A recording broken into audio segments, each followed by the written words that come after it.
Welcome to our very first episode of Pink 365, where we talk about everything women are told to whisper about. First, we'd like to recognize our powering co-sponsors, NBC Cure and Cancer Culture. Their support means so much to me personally as we continue showing up for breast cancer awareness and women's health. NBC Cure donates 100% of net proceeds to metastatic breast cancer research, education, awareness, and access. Cancer Culture is a patient-powered movement pushing for truth, equity, and real change in the cancer space. I am truly grateful to have them alongside us in this work. Now, for our very first episode, we have an incredibly special guest. There is no one better I could think of having on the show. She has spent years in the women's healthcare field. She has led wellness retreats all over the world, including Costa Rica, Portugal, and upcoming is Spain. She has delivered hundreds of babies into this world, and she's changed my life very personally. She's also an expert on what it's like to be a familial relations camp counselor during times where someone has cancer. It was me, and she is my mother. Welcome on the pod, Jill McKeon. Yay! Thank you for having me. Thanks for coming. I'm so excited that you're here. I think all of our listeners should know that we've burned Palo Santo, right? Yes. Yeah, we have it here. Little cleansing stick. She's already cleansed the space and set the vibe. Listeners.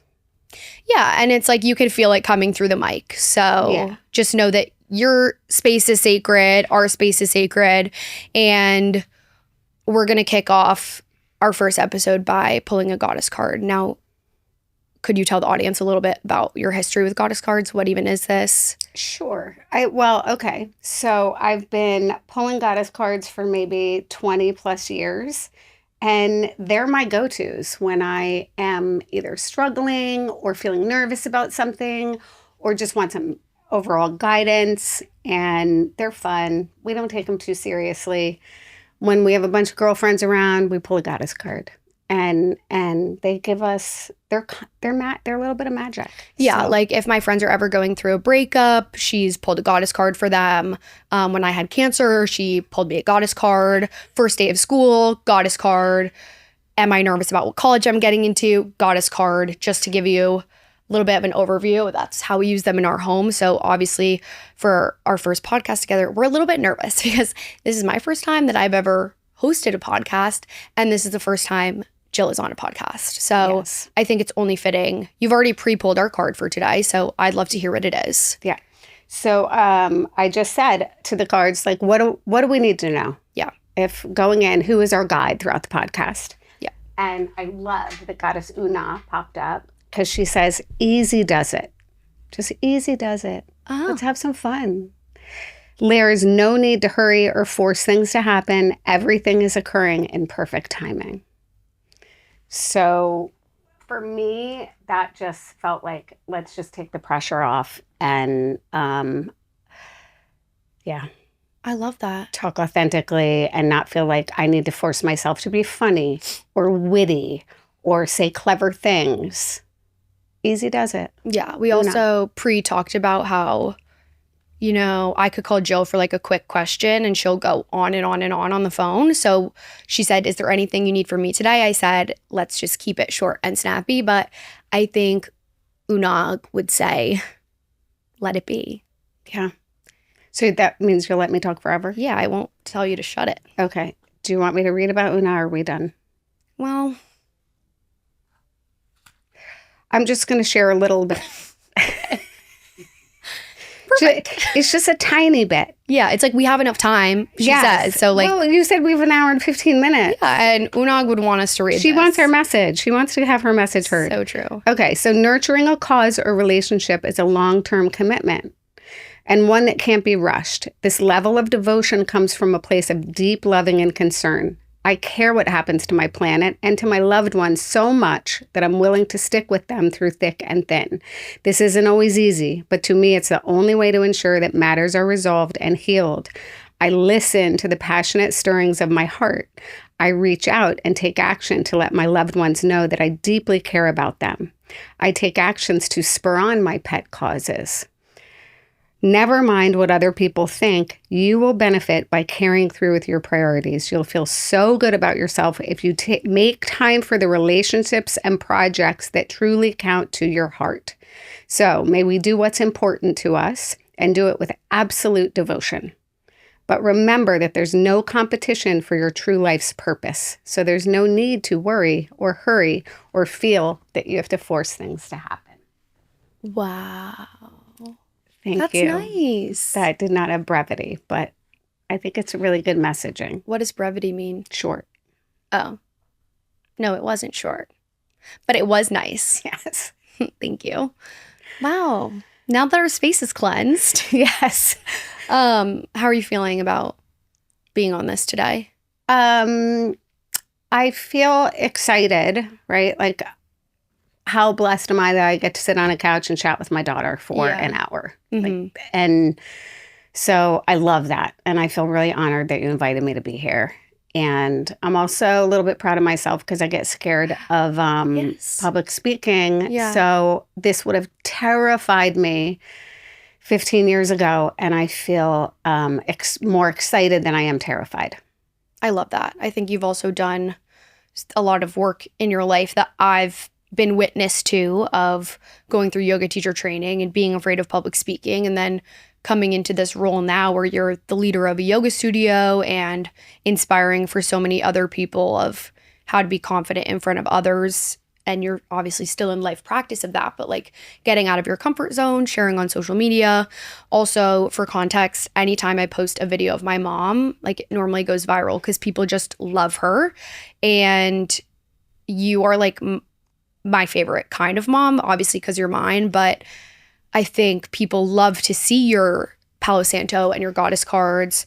She's famous online for stealing bobbleheads. Geez. Yeah, we did that. Yeah, Trump bobblehead gate. If you are familiar with it, it was a pretty iconic moment that appealed to the masses. Not my most mature moment. No, should we actually begin with that? Should we talk about it for a second? Sure. Roll the clip. So, do you want me to tell about it? Yeah. Okay. So Miranda was getting a bone infusion for osteoporosis, but it's in like the infusion suite where people are getting chemo. So literally, it's like you're getting a bone infusion, and then most of the people in there are for chemo infusions. Yes. And yeah. So it's a serious space, and so they bring in these bobbleheads to make it a little less serious.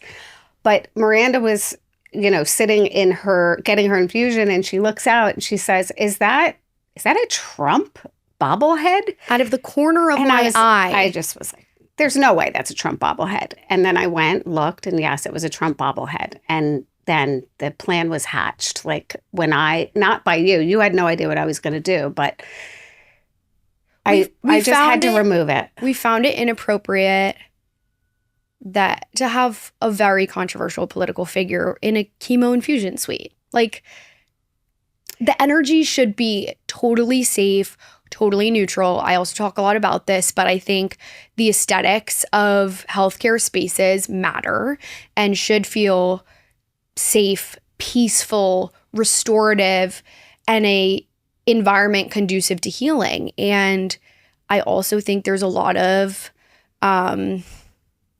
it's controversial in the healthcare space too, with cancer funding cuts and all of that. And it felt like a little bit... it felt offensive. It felt offensive. So...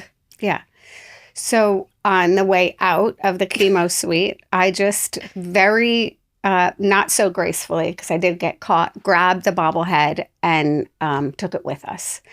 And then on the way home, we got a phone call from the head nurse who wanted to know, by any chance, had I stolen the bobblehead?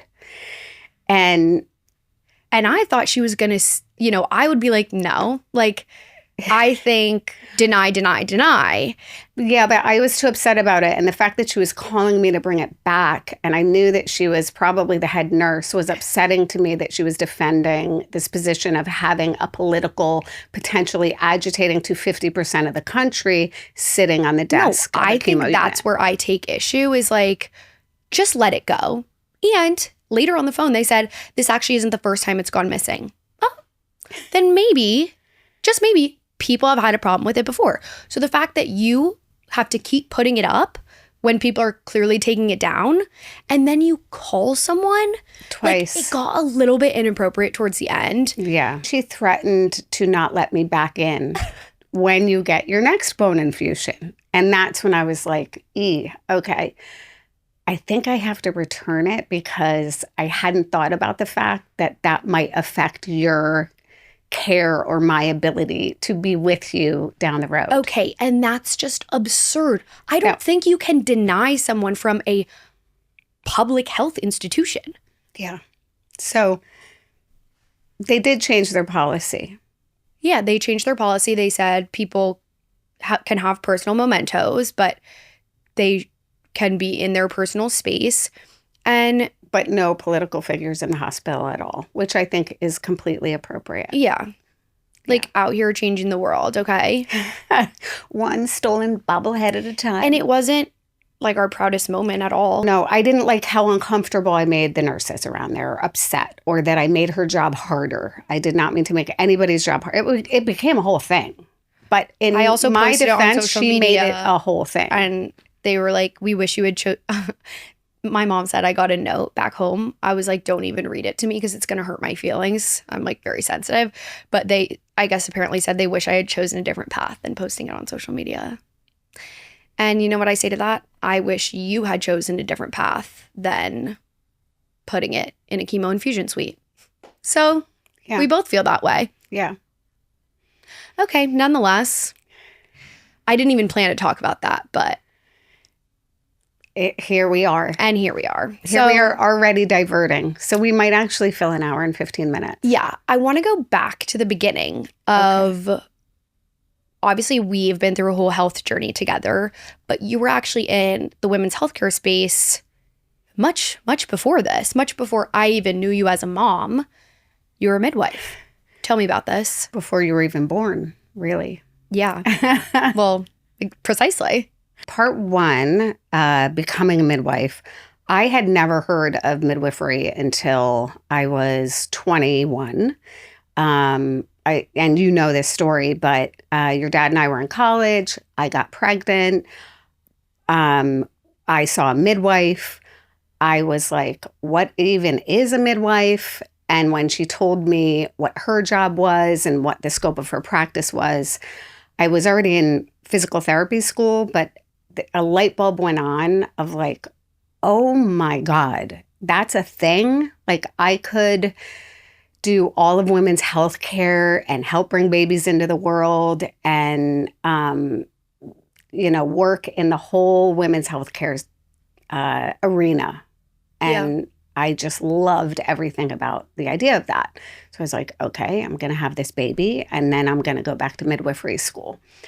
And I miscarried shortly after, and they saw me through that, and they were so loving and supportive. And so you had a midwife through that process too? Yeah. I mean, it was a short process. I was pregnant for about 10, 12 weeks.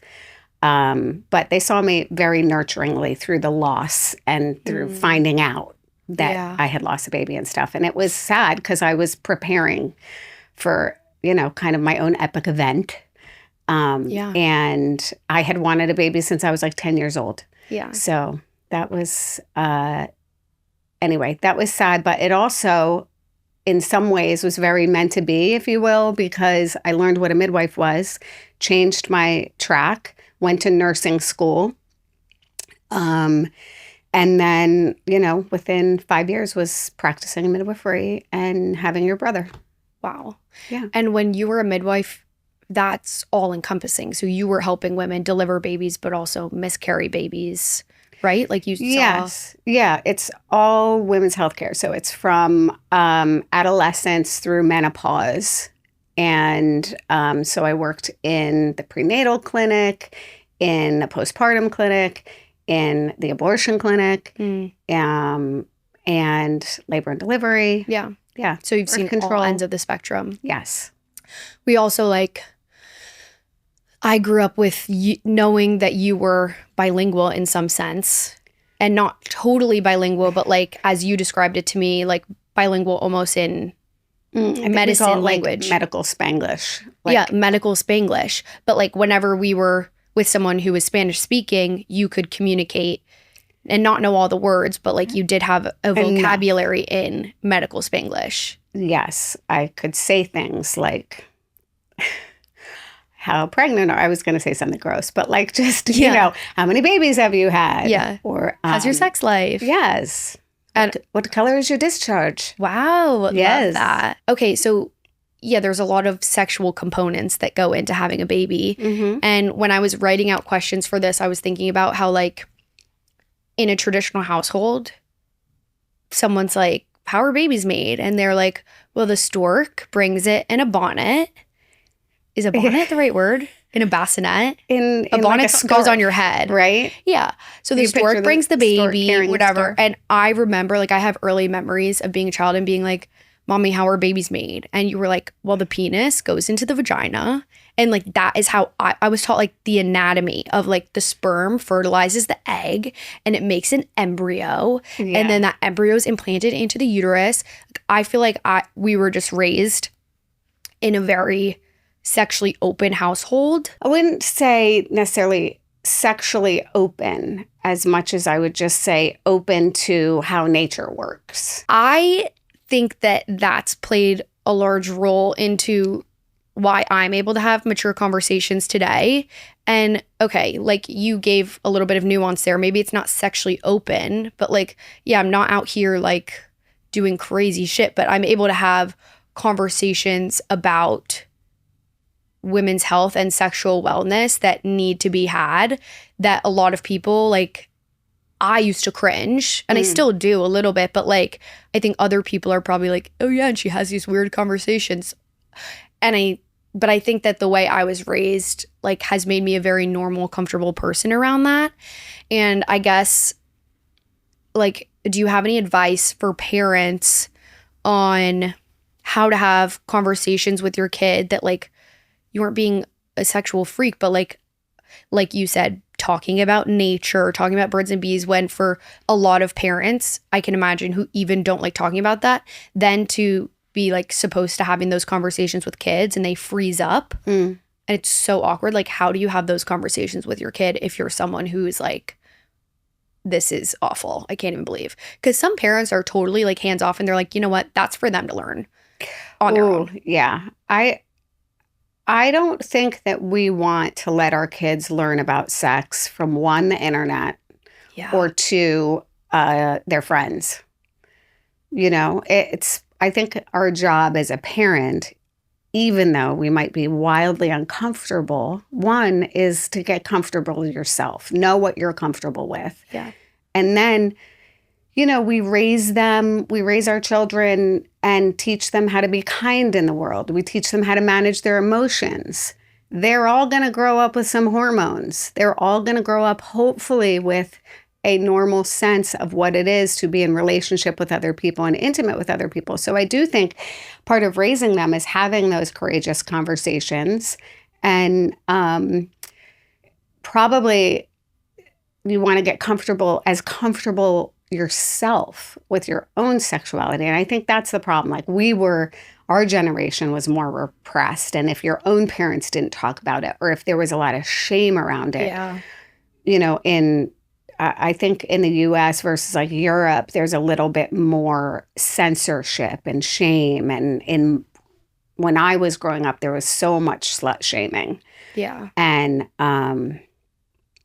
you know, Mimi was pretty open with me. And I remember she came to me very early on, you know, when I was a young adult, and just said, I want you to know, if you ever have anything happen that either scares you, or you have an accidental pregnancy, or you want to have questions about sex, I want you to know that you can come to me and I will never make you feel bad or ashamed. I didn't know she ever said that. Yeah, she specifically sat me down. I remember we were in like the living room that we never sit in. It was a little more formal area.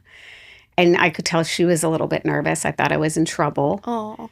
And she said, you can ask me absolutely anything. Yeah. And I asked her how many times she and Poppy had sex a week. And she was What like, the oh, 4? I don't know. How old were you? I don't know. Just say you were 5. Say it's a non-embarrassing age. Why would you ever ask that? That's so weird. I was like, I can ask her anything. I was just kind of curious. Like, for one, I was really grossed out that they did it. But 2, I was like, please don't tell me you do it that much. You know? I know. It was That's bad. so strange. But again, who am I to shame? Don't shame me. We're for my totally questions. open over here. We're totally open. Everything is acceptable. She was embarrassed by that question. We laughed pretty hard. I don't think she ever answered it. I mean, that's just kind of insane. Yeah. But it, I always felt safe. Like I could go to her with anything. Yeah. And with that, I know I wanted that for you guys. Was just that you could feel safe to come to me no matter what. But I think it's that. I also think it's like the conversations we had of like, if you're ever at a party and you feel uncomfortable, or, if we were in whatever grade and people started drinking and we didn't want to be there, like you would pick us up and we could tell you like people are drinking, and you wouldn't punish us for being in a situation. And I think that like has really translated pretty well into our relationship now, and like how we talk about things, or like, I don't know. I was also thinking do you remember when things got a little bit uncomfortable and you didn't want to talk about certain subjects? Like you started going through puberty. And, oh my God, and you were having so nightmares. Embarrassing. So we started a journal, and we would just write back and forth. And do you remember some of the stuff you wrote in there? This is going to give me nightmares again. Yes. Why? So embarrassing. Like I cringe thinking about this. But I think we were trying to have a conversation. I couldn't even talk about it. It was so embarrassing. And I think I was like, I can't even say it. Like weird stuff. Like I'm getting hair in places, whatever. Yes, right? Exactly. And then not being able to talk about it. So we would write back and forth in journal. I would put it under her door. She would give me like a really kind, thoughtful response back, slip it under my door. Probably way too long. Way too long. And like, that's how we would talk about things that were uncomfortable. Honestly, best parenting advice ever, I'd say. It felt safer. If you can't talk about it, like write it down. Yeah. Right? Yes. Yes. Still makes me uncomfortable to this day. Yeah. I mean, sometimes the things that feel unspeakable and not uncomfortable, I think journaling can be the best form, a great outlet. Yeah. It also, metaphoric for like, okay, if I'm ever working through something, like you have a tool, you have a journal here. Yes. Yeah. Okay. Speaking of needing tools and going through things, should we talk about me having cancer? Sure. Yeah. I can do that. Okay. Can you do that? Obviously. I know. This is my day job, babe. I know. Where do we even begin? You almost kind of like found out before I did. Not totally, but for context, when I had found a lump, my mom was my first call when I said, do we check this out? She was like, yeah, let's schedule a primary care doctor appointment. We went in, I got ultrasound, biopsy taken. So we already knew something was a little weird, but like not actually at all. So I had planned to go to San Francisco to work on this farm. So I flew to San Francisco. And when I touched down, I think I probably had a text message from you being like, hey, Dr. X is trying to reach you. And then I had text messages from my doctor that were like, hey, call me or something. So I called my doctor right back. But in that time that I had been on that 6-hour flight, the doctor had called you because she couldn't get in touch with me. And she said, I have results for Miranda's biopsy. Is she there? Yeah. And she wouldn't allow you to hear my results because of HIPAA. So you had been knowing she was trying to reach me and that it probably was a little weird. Yes. Yeah, it was that was a time. That was a very long 6-hour stretch. And she had called, and I got into it with her a little bit because I just said, listen, I'm guessing these results are not great based on the urgency, because first the nurse practitioner called and went into like, well, what do you mean she's on a plane? What do you mean she's going to a farm for a couple weeks? Like, when is she going to be back? And so I could already hear the alarm in their voice of like, we need her in here now. And so then Dr. X called me back and I said, if this is not good news, you cannot tell this child alone without me on the phone. And she said, unfortunately, because of HIPAA rules, that is exactly, what will happen. So I was angry, but I was also like, me escalating this, I could tell in her voice was not going to change anything. Bro, I'd be so pissed. At that point, there were bigger things than to be really mad about a logistic like that. Yeah. It made me uncomfortable, but there was also, when you hear in someone's voice, you just know. They will not budge. She was not going to.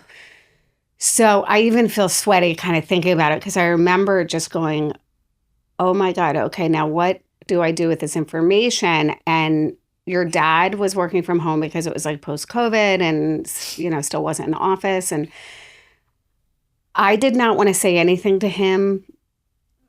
I didn't tell him anything until probably the 10 minutes before you landed. Oh my God. Because I just was like, if he can have 5 or 6 more hours of not being worried about this, nobody needs to be feeling what this is potentially going to be. And I vacuumed and I cleaned and we didn't even have a dog at that point. So I wasn't walking dogs. I was just cleaning up the house and thinking and kind of making plans. So that's so sad. So that was, it was like. So you totally knew. Oh, yeah. Oh, I knew. I just didn't know. I knew. And I just thought, it can't be that bad.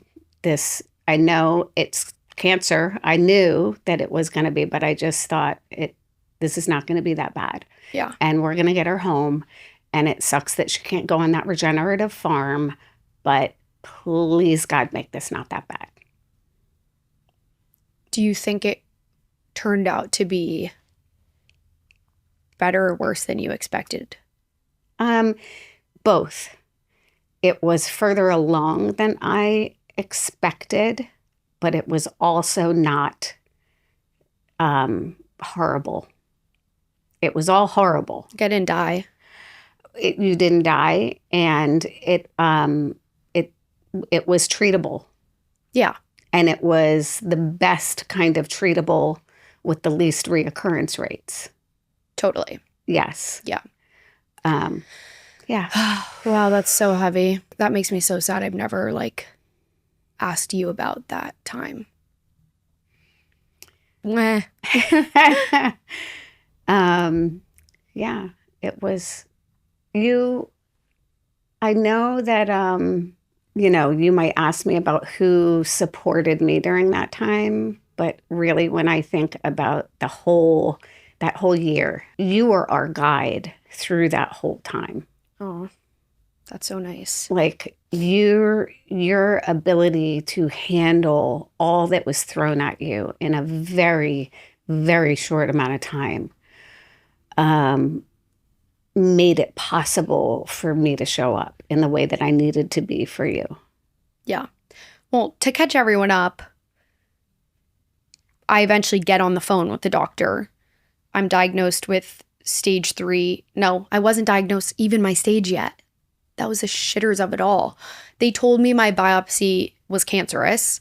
So I got those results. And then I found a plane ride home, flew home 2 hours later. So I was in the air for 12 hours that day. And the whole way home didn't have Wi-Fi.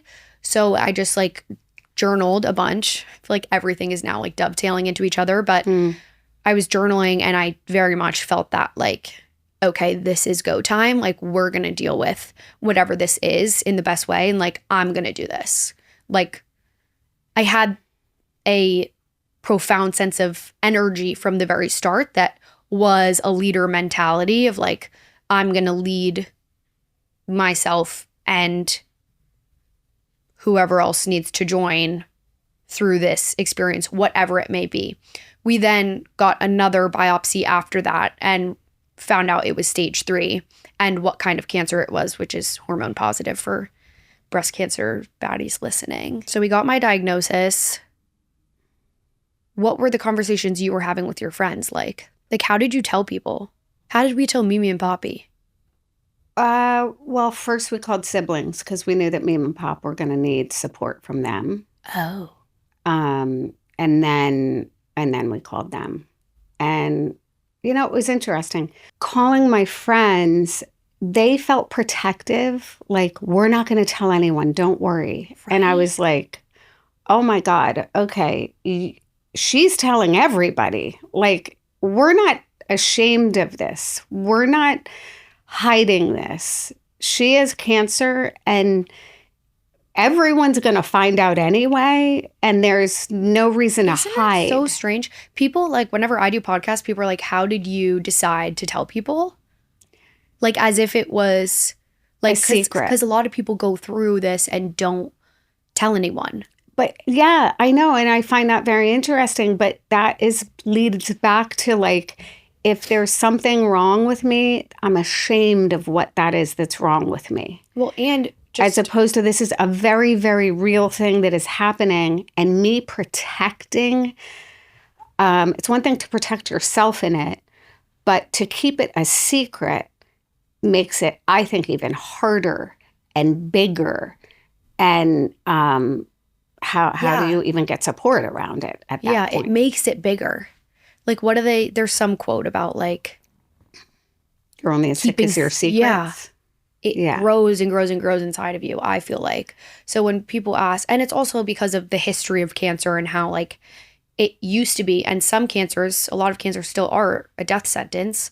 So when you told someone, I have cancer. Yeah, it used to be whispered. It was like, okay, so you're going to die. And that's why people didn't want to say it. Now we have so much treatment that, like, and we've removed a lot of the stigma around it. Mm-hmm. And we can now have nuanced conversations. But, like, still people be like, they don't even want to ask me about it. Similar to, like, if someone's parent dies, you don't want to be like, oh, so when your father passed away, you, like, tread lightly, of course. Yeah. But people are still so uncomfortable around it. Yeah. Yeah. Which is totally okay. I get it. Yeah. And I also respect people who want to go through the process and not tell anyone and stay at work and wear a wig that's undetectable and all of that. Like, to each their own. I felt no confusion about, am I going to tell people, am I not? Right. So then. And that, I think that helped a lot. For one, you found a great support network online. Yeah. And that continues to be, which is amazing. And now you get to help other people by sharing your story. I do think the more we share what's going on, what we're struggling with, what we're suffering from, the less alone other people feel. Yeah. So we we had no choice. So yeah, I think with my own friends, I was like, scream it to the world, because she's telling everybody, so I can't be worried about. So you don't need to protect me. Yeah. And make sure nobody in the community knows what's going on. Yeah. But I did sense those first couple of weeks when I'd go to the grocery, people would, like, look at you, skip to another aisle, like, which I totally get. Like, it can be very uncomfortable bumping into someone that is going through a wildly hard time, and you're like, I don't even know what to say to that person. Do you think my age played into it at all too? Oh, for sure. Well, yes, you were 19. So people were like, WTF? Well, what water are they drinking over there? And I remember a couple people calling and being like, you fed her organic avocados and organic milk. Like, what? How did she ever possibly get cancer? Everyone's always trying to figure out, like, what happened that you got that at 19? So they can know what not to do. Yeah. And meanwhile, like, I wasn't allowed soda. We didn't keep Oreos, goldfish. Like, I was a friend that would go over to my friends' houses and like raid their pantries because I was like, my mom doesn't let us have Gushers in my house. Eating 16 of them, and they're like, oh my God, are they keeping her from eating? It's like, no, like I just wanted the junk when I was allowed it because in our home it was like, Mom, like, please, like, could we get ice cream? And you're like, we have a handful of dark chocolate chips here. Oh, stop it. It was not that bad. No, it wasn't that bad, but like we definitely had ice cream. Yeah, we had ice cream. Whatever. Like, I used to hide chocolate chips. But you've always loved a good chocolate chip. Yeah, maybe that's why I got it. Yeah, maybe it's the chocolate chips. I do think about my Nutella consumption. You did have a peanut butter Nutella every single day. Every single day. You know what? Very early on when you were diagnosed, you were like, I just need you to hear and everyone to hear that these were cells that divided the wrong way and something got fucked up, and that is what happened. And it's not because I ate too much sugar, and it wasn't because of a gene. It wasn't because I went on birth control. No, it wasn't any of that. And it's like there's occasionally an outlier. It could be that. It also could be caused by something. However, I think the point that I was trying to make there was like, there's never going to be a formula to pinpoint what X did it or what percent of it was this and what percent of it was that and how did they interact to create a cell. Like, there's not tech for that yet or ever. And like, I'm not going to make us go crazy trying to figure out what this was. Was it the 4 times I used aluminum deodorant? Like, I don't know. So we're not going to be insane. No. And then I found it so insulting when people would be like, so what did it, like, what caused it? Mm-hmm. Pissed because, first of all, not your fault, but clearly you know nothing. Clearly you're an idiot. Well, and when you're asking what caused it, it's implying fault. Laying a blame on what did you do to cause your cancer. Yeah. And that just never feels good. Doesn't go over well. No, people said such stupid things. Yeah. We talked a lot about that. And you had to hear a lot of my like rants about people saying stupid shit. Well, they would be wildly triggering and inappropriate. But I think also because you were so young, people somehow felt, oh, she's so young, I have license to be unprofessional with her. That's what it is. And because of COVID, I wasn't allowed in the room a lot. So you would be in there alone. Even when you got your biopsy, they wouldn't let me in. Do you remember By the way, the most traumatic effing experience of my life, when this is before I had cancer, I got a biopsy and they're like, all right, just going to give you some numbing cream. It'll be a quick procedure. Women do this all the time. Don't even worry. Well, and I'm sure in their minds it was nothing. Okay, doesn't matter. So painful. Horrible, horrible, horrible experience. Yeah. And then she was allowed in the room the second time I got my biopsy, and they hit a nerve, which is like, nerves are so small you can't even see them, but it's rare to hit one, but it literally felt like I had you jumped off the table. A hot iron whip slashed down my arm. It was probably the most pain I've ever felt awake in my life. Like, no, it was horrible and traumatic. And she was there for that one, thank God, because I told her how traumatic the first one was. But like, again, and this is why I feel so passionate about having these conversations, like,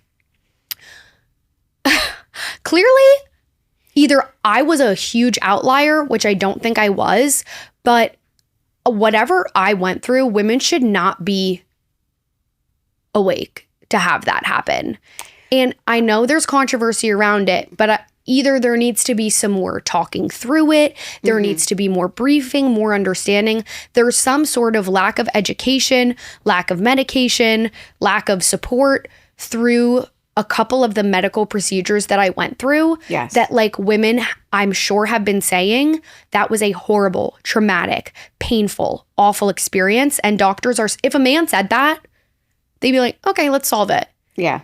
Women have been saying this for years and years. Get knocked out, I think. Yeah, men, because we also have a higher pain threshold. We do. But because of childbirth. Yes. But like, I think that was wrong. Yeah. And it clearly makes me so annoyed and so mad.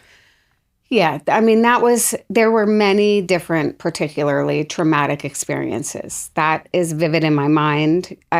You almost went into shock. Your whole body was shaking. We had to get you warm blankets. It was unnecessary. And there was enough of that we, are able to look back and should probably be doing some advocacy to a certain extent of like, when you do go in for these procedures, how do you treat all of these women like they're your baby, like they're your daughter, like they're your best friend. Like a doula for those procedures, like someone to just be there, especially if it's you and a man in a room. A therapy dog, right? I would have been like kicking that dog by accident. But if it's just you and a man too.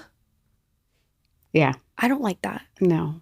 And well, if you have a GYN exam, there's always someone else in the room that's supposed to be there to like kind of help.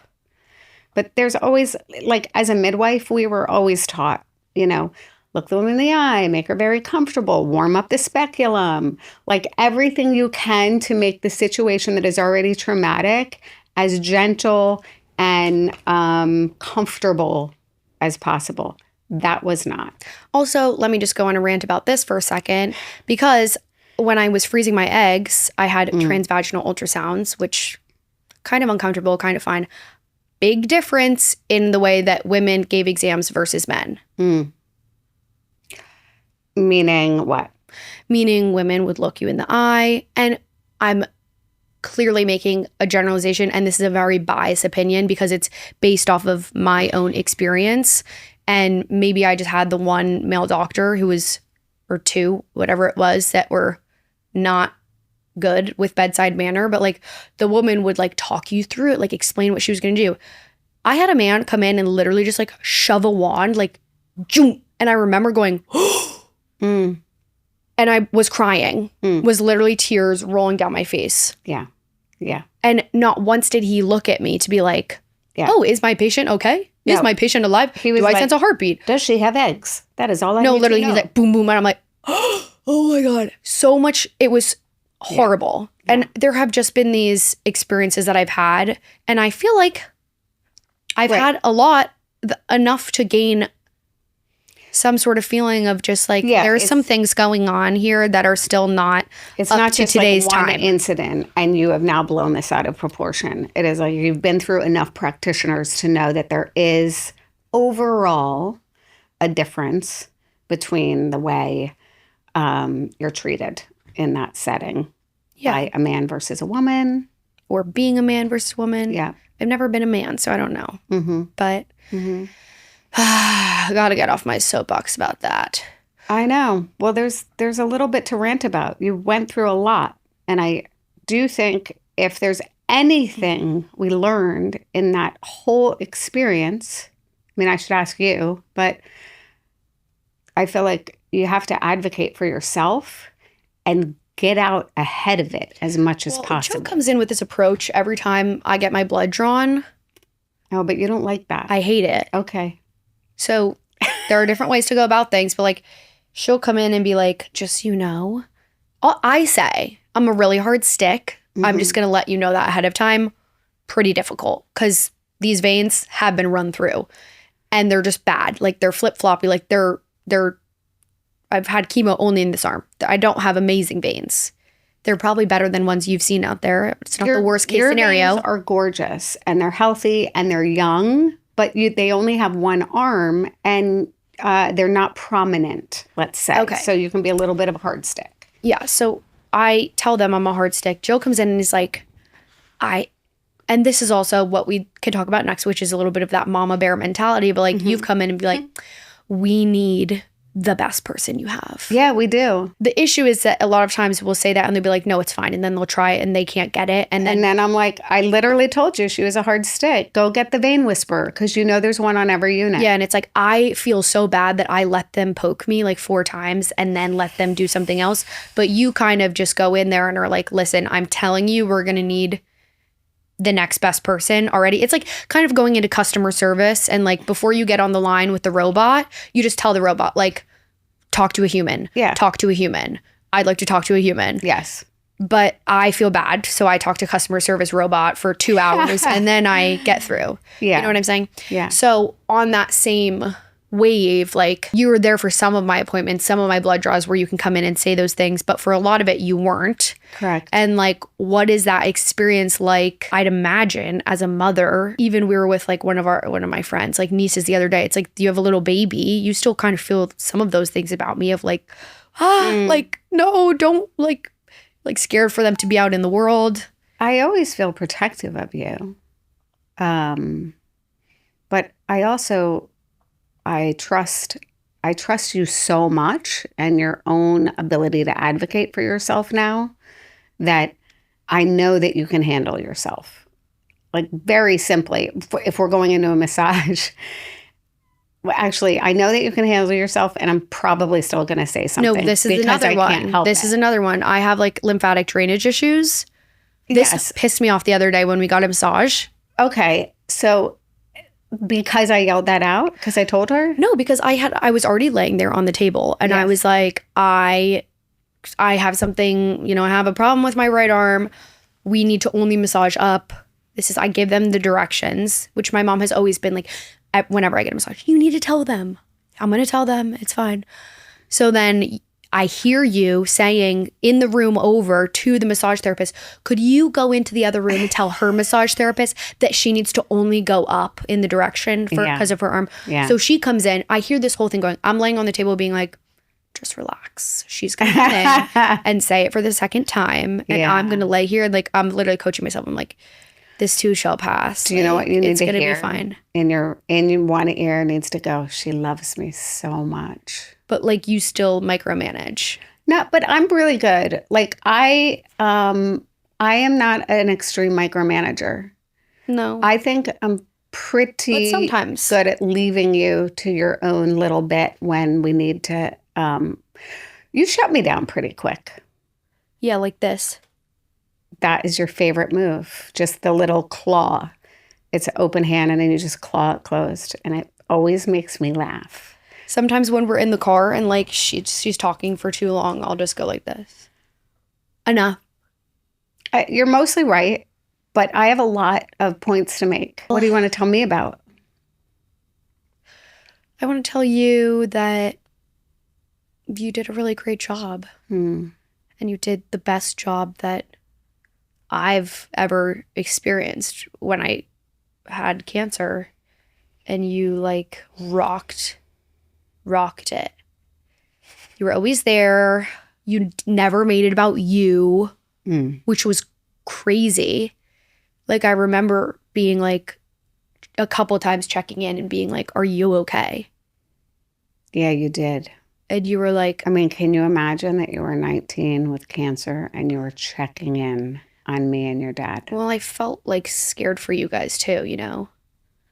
Like I knew that it was a thing that you were going through as well. And I think part of it was like, I felt so selfish because like all of the attention was on me for a long time. And like there was so much that was about me. People bringing me gifts, people, you know, writing me cards. But I was like, clearly, if you have two eyes, you could see this is very much something that like a parent would be affected by too. And as much as I'm having my own experience, you're adjacently having your own that's not getting as much airtime, so to speak. So I think I tried to check in, but you were very much like, and this is also another topic, but like you were very much like, yes, like we are just moving through this. I'm okay. Like, and you said a couple of times, like, I promise you, I'm okay. That doesn't mean that you never like fully broke down. And I think we did a lot of processing after I was out of active treatment. I want to talk about a moment that we had in my sorority house. When I showed up? Yeah. Okay. So, you know, here's the thing. When you were diagnosed, there was something within me that just said,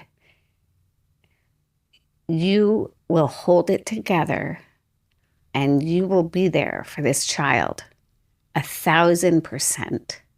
Are you crying right now? My eyes tear up even So- looking at your tears. I don't even know what you're about to say. It's not even making me feel emotional. Well, my feeling was just that it was not about me. And I just knew I was heading into this with everything that I was capable of in terms of supporting you. Yeah. And I remember once you said to me, Mom, and you were kind of mad. And you're like, I don't get it. Why aren't you ever crying about this? Yeah. And I was like, oh, baby. Okay, here's the thing. If you need, and I remember just saying, if you need me to cry, I can cry right now. Yeah, because you didn't cry. Well, And you've been a wasn't- crier since the beginning of time.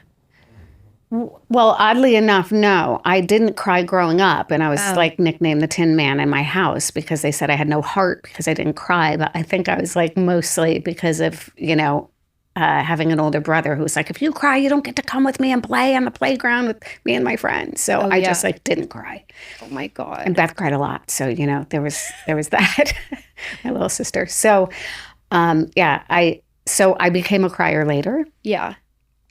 And then, no, I did not cry probably. I had one breakdown at the very beginning that was in the backyard, like under a bush with Amy and Jess, and they just held me. And I just tried to get out of anyone's visions because the last person I wanted you to see was you, to see me like that.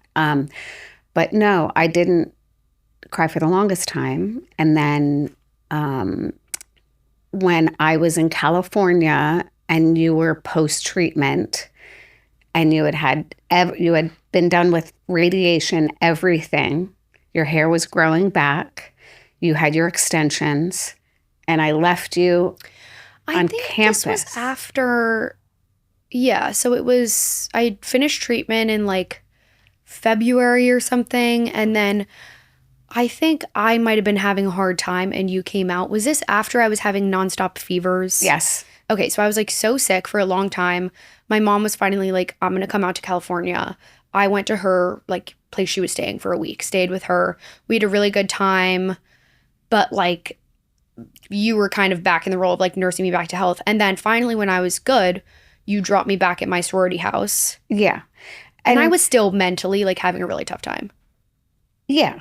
I mean, you still didn't have hair. Like you were still, and you were on medicine that was making you go through early menopause. Like there was a lot. And then going to fraternity parties. There was so much going on. So you'd finally been back on campus. I was like, why is she getting fevers left and right? So I was already like, oh my God, I'm so worried about her. Fly back out. You're fine. You're like, oh, I went to the healthcare center. I got antibiotics. I'm actually feeling a lot better. And I was like, oh my God, thank God. And then I just had space. I remember going to dinner by myself and I was coming. You were very busy and you were like, Mom, I can't see you today. I'm very busy. Like I'm back in my life. And you were back being happy again and you were back on campus. And I was like, it was all I wanted for you. Yeah. And so I just started crying at dinner. Like crying, but I was like, I don't think I can go.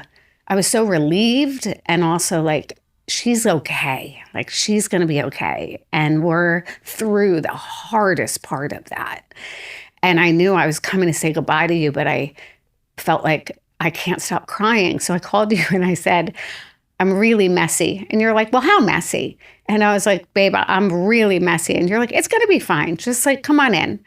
Well, because again, I hadn't like really you hadn't seen me. I hadn't ever seen you like break down like that. I've seen you cry a lot at giving toasts at Thanksgiving and talking about our family or watching TV or commercials. Like I would always see you cry a little and tear up, but like she came into my sorority house. Granted, this is a sorority house at USC, 50 girls living in there. She comes up to my room where I live with 3 other girls in my room. So it's a 4-man. And she came in crying. My eyes are swollen. Swollen. Like she's like nonstop, like hard crying a little bit out of breath. And I was like, OMG. It was one of those. Yeah. And I was like, oh, wow. So I guess I didn't realize. Yeah. You were like, oh, mommy, it's okay. You're going to be okay. And I was like, I know. I'm fine. I'm actually really happy. It's a happy cry, but I just can't stop. And you're like, yeah, okay. Okay, listen, Mom, we're just going to get you out of here and take you down the back staircase. Oh, I literally, I hid her in an Uber. I hid her like she was a gremlin. I was like, the girls can't see my mom like this. No, I was like, we're taking you back back down the back staircase. You're not like doing. One of your roommates had come in and was like, oh, hi, Mrs. McKeon. And I was like, hi. And she was like, oh my God. Okay. I'll see you later. You know? Yeah, I'm like, we gotta go. Like, we have to get you out of here. Like, okay, really? Yeah, so I took my little gremlin down the back stairs and we got her in the car and sent her off. Yeah, the Uber ride was the driver was so cute. And he's like, are you okay? And I was like, I'm okay. I'm actually really good. Then I'd start to cry harder, you know? Yeah, I was like, it was just... yeah, it was like the floodgates opened. Yeah, and sometimes you just can't make it stop. She just needed to cry for a minute. Yeah. It was therapeutic. We've had a kind of like untraditional setup with our therapist. Like, I grew up knowing that like my parents both talked to Ruth, right? Separately. Yeah. I mean, separately. we had together, but I saw Ruth had been my therapist since you guys were little, and Sammy was tantruming a lot, and I was having a real hard time parenting him, so I started seeing Ruth for that. Yeah. And then Daddy started seeing her, and then she sees like basically our whole family, which is not a traditional kind of therapeutic setup, but she really works for the good of everybody involved. She's amazing. Well, and then you saw her during... I had like diagnosed. 2 therapists, and then it wasn't working. And I was like, I don't know who Ruth is, but like, I think we need to bring her on to my case. You were like, I want Ruth. Yeah. And she's like, I'm busy AF. And I was like, we need to find some time. So I started seeing Ruth.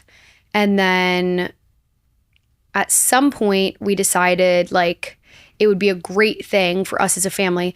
Again, like, I'm so glad I've grown up in a household that's pro-therapy, and therapy apparently is something that's still taboo. And people are like, I don't need a therapist. Like, everything's fine. When like we always say, like, or people always say, the healthy ones are the ones who are in therapy. It helps to be in therapy, and it makes you healthier. It doesn't mean that something's insane has to be going on. No. It's just like, okay, why would I be afraid to talk about like normal human problems that are going on? To admit that life is challenging and complex, and or just have someone to process something with. Oh my God, yeah, someone to talk to. You're not someone that is invested. Yeah. Like, if you tell me something really, really private, hopefully I'm going to be able to meet it without being judgy, but there's probably some things that you need to process about me or our relationship with a therapist. Yeah. My mom is micromanaging this. How do I handle it? Blah, blah, blah. Yeah. So I don't think you have to be crazy or have, incredible trauma or drama in your life. I just think it helped me so much to be a better parent and a better wife going to therapy. Yeah, but like, love you, therapy. We had a hard family vacation in Italy, which is when kind of the shit hit the fan there. And that's why we were like, wait, we're broken and we need a family session. It was insane. We planned this, like, I say we. Dad planned this incredible trip to Italy. And it was like, okay, we're going to go on this big trip once you're cancer free. And like, it's going to be amazing. Like, first family trip to Italy, let's go big. Like, we were staying in beautiful places. It was on paper like the trip of a lifetime. Yes. It was unbelievable. Our family dynamic, we were broken. Horrible. Yeah, we were not doing well. Worse than it's ever been. We like basically like came out of it like we like ruined the trip for each other and for ourselves. Yes. Yeah, it was awful. And we're like, okay, clearly if we are all being monsters or the dynamic is awful. I personally think I was fine. I had a hard time some different points, which is weird because I'm normally always perfect. But you were going on Verzinio. Okay, I was going on a whatever. There's a lot of nuance there. We ruined this amazing family trip and realized we should probably do something about it. So we called Ruth and got her.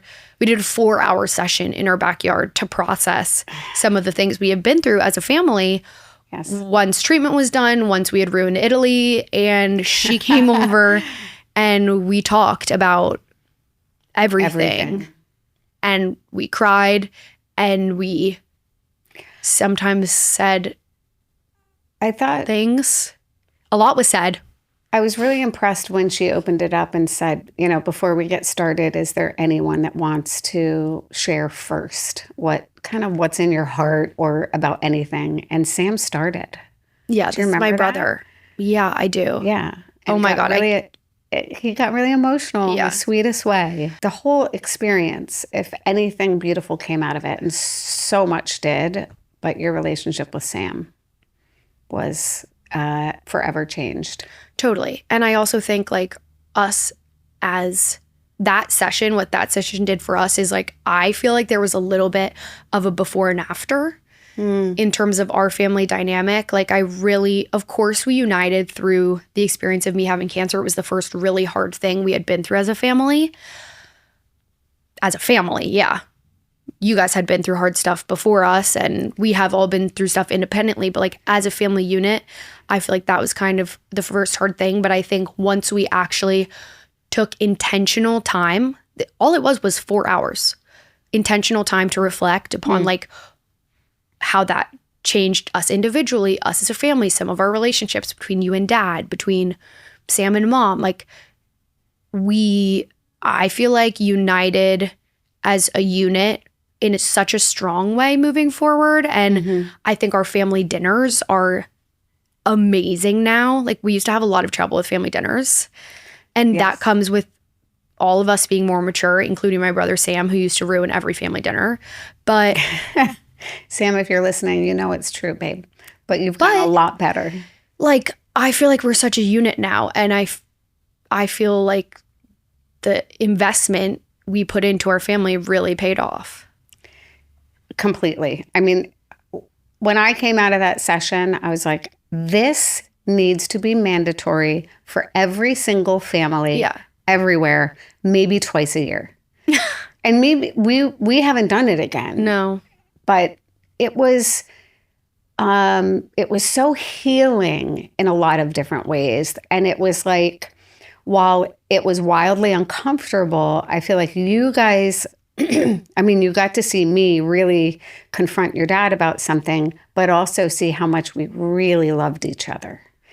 And maybe, we had a hard time because we both reacted differently when you were going through treatment. We had different ideas about your treatment. So that was a very intense time that we tried to shelter you from, but we had spent so much time together that there was no way that you were immune to what was happening with us. Yeah.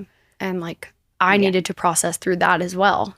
Was like, through having cancer, I kind of like, it broke down and then rebuilt my idea of what your marriage was, how I had pictured it in my head as a child. And then getting older, you realize more of the realities through it. And then going through cancer kind of put a magnifying glass on the most stressful point in your and Dad's marriage. Yes. And that was hard to see. And we were together all the time. Us three. Yes. Yeah. So, I feel I am sorry that you had to like see all that, and it could not be helped. I also think while it was difficult, it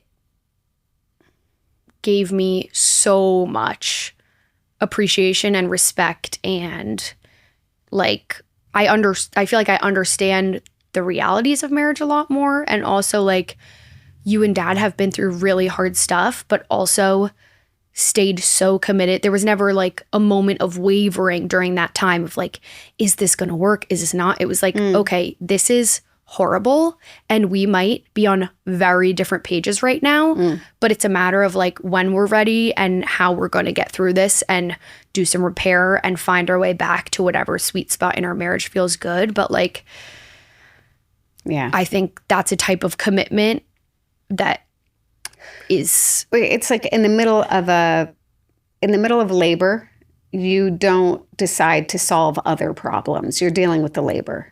So for you, I felt very much like we're in the middle of this crisis, if you will. And it is not, I had to put a pin in the difficulties that we were having, and just say, we're going to work on that later. I am wildly committed to this man. I'm going nowhere. And yet I'm very aware that there is not a lot of affection for each other that we have right now, if you will. And you guys have done we will have that again. A ton of work on the back end of it and still are. And have put so much nurturing into it, which is inspiring to see. Well, we're both committed. Yeah. You guys are great. We're in it for the long haul. Amen. So, and we did other work outside of just that 4-hour family therapy. We had our own little Paul and Jill 4-hour session. Yeah. Yeah. It's amazing. Yeah. We have to wrap up. Yes. Is there anything that you think is important for our listeners to know, whether they're moms, daughters, husbands, people who are supporting someone, people who are needing support? Like that are going through, I don't know. It's just anything else you want to get out there. Oh, overall, as much as you can, show up for your people, even when it is very uncomfortable. Yeah. Like stepping into someone else's pain. I think it helps to have a witness to what we are going through. So I would say to anyone that is having to support another person, maybe you don't want to step in as like, I have all this wisdom to bring you, or I have all this advice, or how can I help you? But just, I am here with you, I love you, and I will stand with you through all that we and you are going to have to endure. Yeah, and being witness to someone's pain. Yeah. I love that. A witness without sympathetic or pitying eyes. Right? The nuance, it's really important, truly. No, because we got a bunch of that, which was well-meaning, but nobody wants to look. Here's what I would like to finish with. Mm-hmm. Nobody wants to be looked at with this like eyes of sympathy or pity, right? There's a line in a poem by Hafiz that says, "Can we all look at each other like we have a full moon in each eye?" Meaning full love, a reflection of each other's wholeness in each eye. Yeah.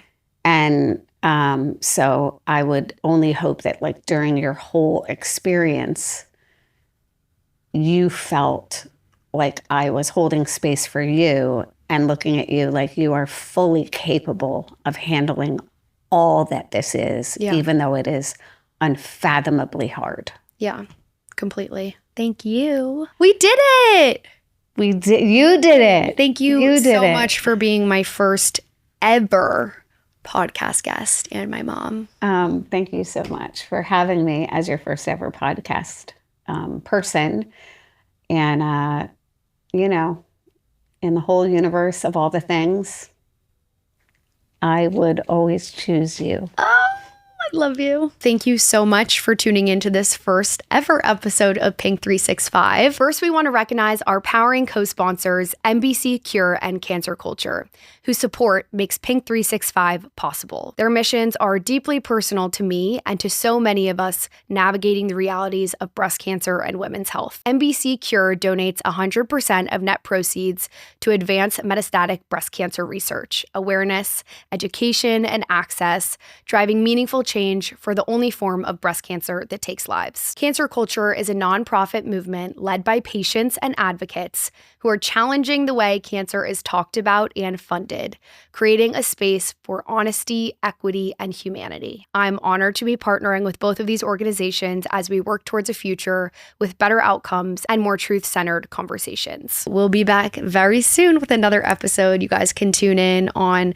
Instagram Reels, TikTok, YouTube, and on all listening platforms everywhere. Thank you, and see you next time.